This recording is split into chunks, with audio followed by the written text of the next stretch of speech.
Bonjour à tous, bienvenue dans Ensemble Magazine des Solidarités. Au programme de cette émission, nous recevons Bastien Lapierre, enseignant en activité physique adaptée, membre de l'association Sourire à la vie.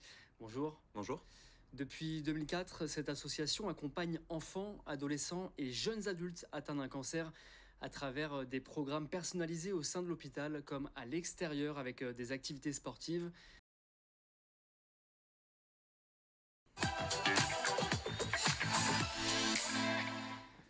L'initiative du jour, c'est avec vous, Bastien Lapierre. Tout d'abord, expliquez-moi ce que c'est ce petit ruban doré. Alors le petit ruban doré, c'est à l'occasion du Septembre en Or. Donc vous avez l'Octobre Rose pour les femmes, le Movember pour les hommes. Et bien maintenant, ils ont mis en place le Septembre en Or pour les enfants malades.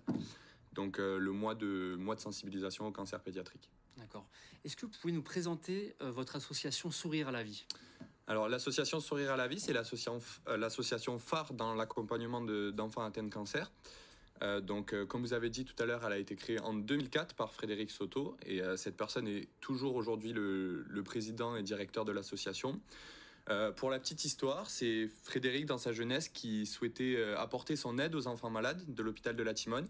Et donc petit à petit, s'est mis en place une venue dans le service protégé de la Timone, donc là où les enfants subissent des grèves, des traitements lourds, etc. Et petit à petit, il a commencé à introduire le sport dans ces visites-là.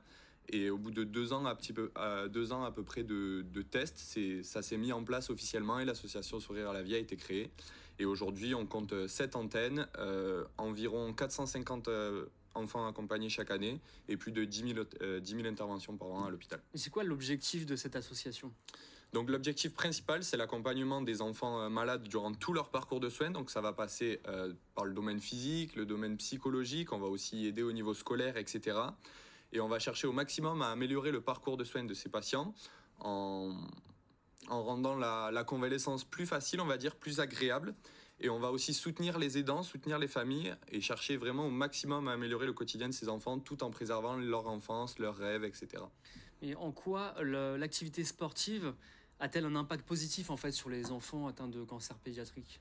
Alors du coup, il y a 2 études déjà qui ont été menées et qui ont permis de mettre en évidence l'impact et les bienfaits du sport sur les enfants malades. Et du coup, en résumé, on a pu mettre en évidence par exemple une amélioration du bien-être physique, du bien-être psychologique pendant la phase vraiment lourde des traitements.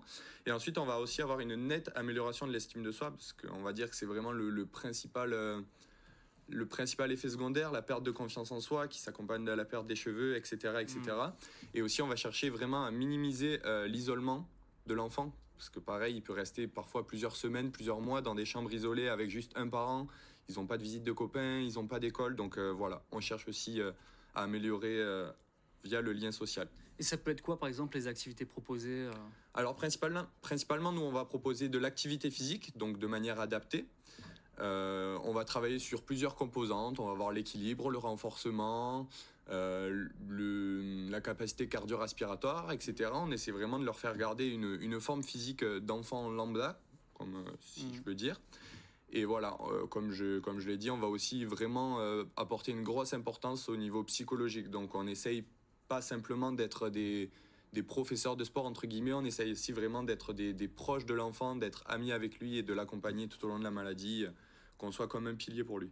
Est-ce que c'est conciliable ? Des fois, j'imagine que les traitements sont assez lourds avec le fait de pouvoir quand même faire de l'activité sportive, des activités dans tous les cas en extérieur. Alors, l'intérêt de notre métier est là, c'est qu'on est enseignant en activité physique adaptée, donc on n'est pas des simples coachs sportifs, on a vraiment la spécificité de notre métier, c'est d'adapter le sport aux enfants.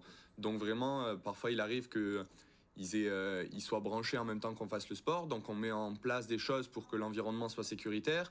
Ensuite, tous les matins, il faut savoir qu'en arrivant à l'hôpital, première chose qu'on fait, c'est on participe aux staffs médicaux avec les médecins, les infirmières, etc. Et on note tout ce qu'il faut savoir sur l'enfant, comment s'est passée la nuit, quelles sont les précautions à avoir, les contre-indications, etc.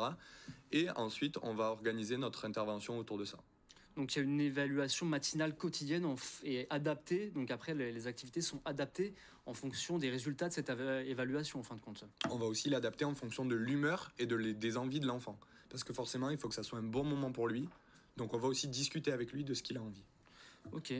Et un enfant est diagnostiqué d'un cancer tous les 3h30, 2500 Nouveau cas recensé chez les ados de moins de 18 ans par l'Institut national du cancer. L'enseignant que vous incarnez, vous devenez quel genre de soutien en fait pour l'enfant? Vous êtes ami, vous êtes son... Alors, dans un premier temps, on essaye déjà de servir de repère dans cette convalescence. On arrive vraiment au tout début du traitement, le diagnostic vient de tomber, c'est des moments très durs, sûrement pour la plupart des enfants le moment le plus dur. Donc on essaye vraiment voilà, d'arriver comme une main qui se tend. Et petit à petit, ça évolue pas pareil avec tous les enfants, mais on essaye de tisser des liens et vraiment devenir un petit peu, oui, comme des amis, comme vous avez dit. Donc dans un premier temps, ça sera à l'hôpital, puis dès qu'ils seront en capacité de faire des activités en dehors de l'hôpital, qu'il y aura le feu vert médical, etc., ils viennent avec nous au Phare des Sourires, ils passent des moments avec nous, on rêve ensemble, etc. Donc vraiment, ouais, je pense que amis proches, c'est vraiment le bon mot. Et comment sont composées les équipes de bénévoles qui travaillent au sein de l'association? Quel est leur rôle en fait? Alors il faut savoir qu'il n'y a pas vraiment de bénévoles au sein de Sourire à la vie. On fonctionne surtout avec des professionnels. Donc on a différents professionnels, mais ça va surtout être pour l'immense majorité des professionnels de l'éducation physique. On a quand même une petite équipe d'administration qui va gérer les levées de fonds, la logistique, etc. Mais sinon, sur chaque antenne, ça va surtout être une équipe d'enseignants en activité physique adaptée et d'éducateurs pédagogiques. Pourquoi avoir fait ce choix-là? Parce qu'on travaille vraiment dans un secteur assez spécialisé, donc on voulait des personnes qualifiées.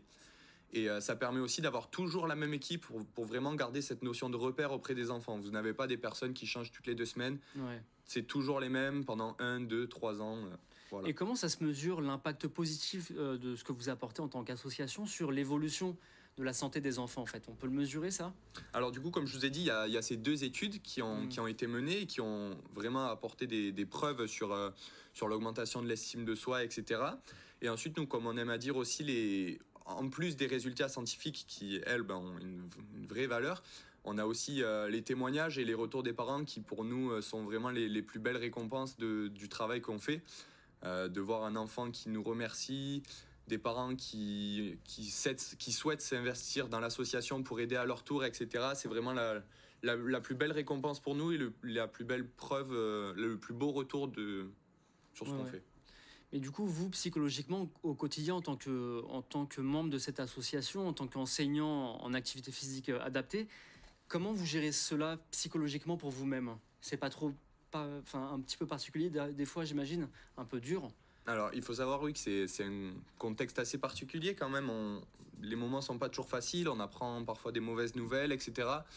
Mais je pense que vraiment, encore une fois, le sourire de l'enfant à la fin en vaut la chandelle. Et donc, ça nous donne envie de s'investir. Et comme c'est souvent une question que les parents me posent, comment vous faites pour travailler là? Et je dis, mais en fait, ça serait vraiment beaucoup plus triste s'il y avait personne pour les accompagner, ces enfants. S'ils étaient réellement tout seuls dans leur chambre toute la journée, c'est là que ça serait vraiment triste. Donc voilà, c'est ce qui nous donne la force tous les jours de se lever, d'aller travailler pour les enfants. Et voilà, pour le coup, je pense que notre travail a vraiment du sens. Est-ce que vous pouvez me parler du rôle des ambassadeurs? Alors, les ambassadeurs, ils ont vraiment un grand rôle parce que c'est eux qui vont permettre à l'association de rayonner, à l'association d'être connue. Et forcément, vu qu'on est une association, on fonctionne avec des dons, avec des partenariats, etc. Donc les ambassadeurs ont vraiment cette utilité de faire connaître l'association et de partager ce qu'on fait pour ensuite recevoir de l'aide. Ça donne une bonne visibilité à l'association en fin de compte? Oui, plutôt. On a notre parrain Grand Corps Malade qui donne vraiment une belle visibilité à l'association. Bon, je cite que lui, mais il y a plein d'autres personnes qu'on peut qualifier d'ambassadeurs et qui vraiment font un très beau boulot pour Sourire à la vie. Justement, quels sont les projets futurs de l'association, les programmes, prochains événements ou campagnes de sensibilisation? Alors, tout d'abord, le projet principal, on va dire, c'est la rénovation complète du futur lieu d'accueil des enfants. Donc, il s'agit du château Sainte-Marthe à Marseille, qui est historiquement le château de la famille Ricard, qui a été donné du coup à l'association Sourire à la vie. Et donc, ce château, pour le mettre aux normes et pour pouvoir accueillir des enfants, que ça devienne un nouveau phare des sourires, il faut forcément faire des travaux qui coûtent de l'argent, etc.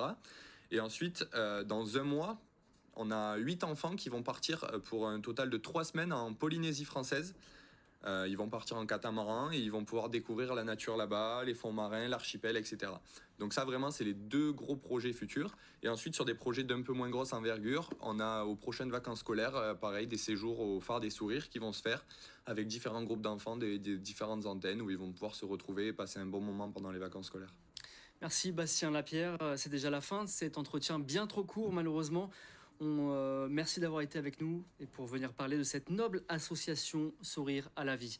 Nous, on se retrouve dans une prochaine édition du magazine des solidarités. Bonne journée à tous.